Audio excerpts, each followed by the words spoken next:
New York City Mayor Eric Adams is now all but accusing Texas Governor Greg Abbott of racism for busing migrants to the Big Apple. In a statement, Adams saying this, and quote, "It is also impossible to ignore the fact that Abbott is now targeting 5 cities run by black mayors.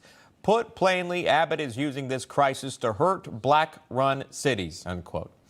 Now, Abbott's office says it has sent more than 5,200 migrants to New York City, but Democratic El Paso Mayor Oscar Leeser has reportedly sent more than 10,000. That's according to the Migrant Crisis Database.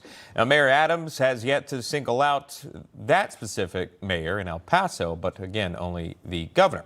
Ken Paxton is the Attorney General of the state of Texas, and he joins us live. AG, good to see you as always, and thank you so much for coming on. We appreciate that. Essentially calling this racism of the governor's busing migrants to black-run cities, as he said. Is there truth to that, AG? Your response? Well, of course, you noted that El Paso was sending immigrants as well. He didn't comment on that.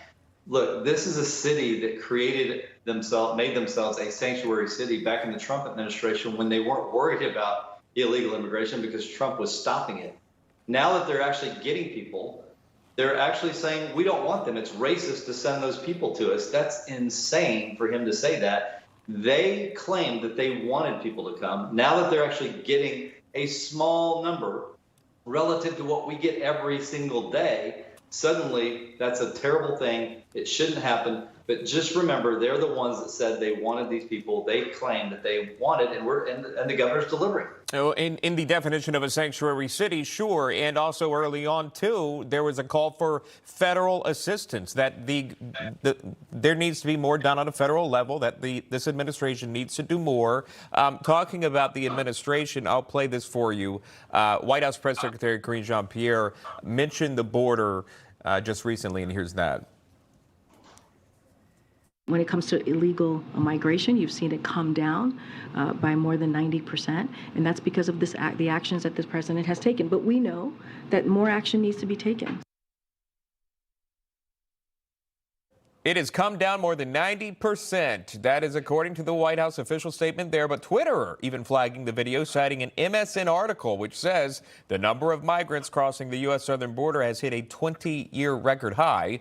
U.S. border officials recorded 25% jump in migrant crossings in March alone.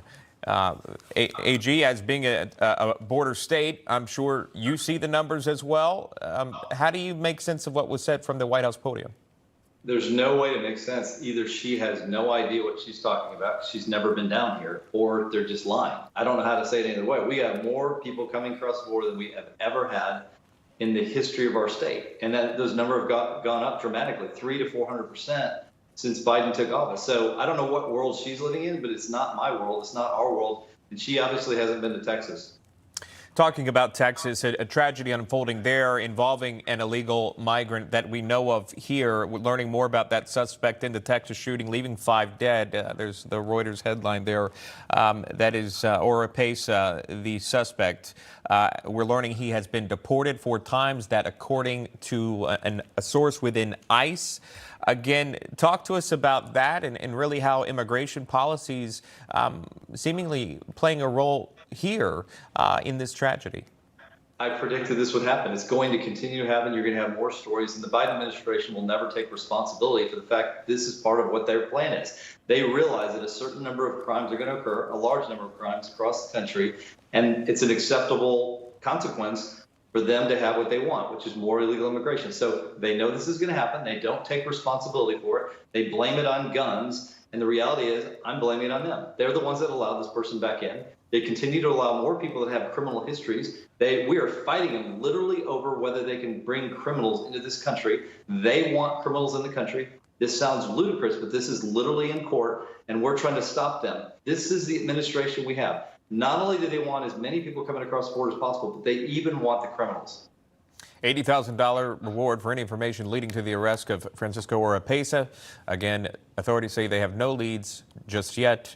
If anything breaks, we'll bring it to you live. Texas Attorney General Ken Paxton is here with us today. He joins us live. AG, good to see you, and thank you.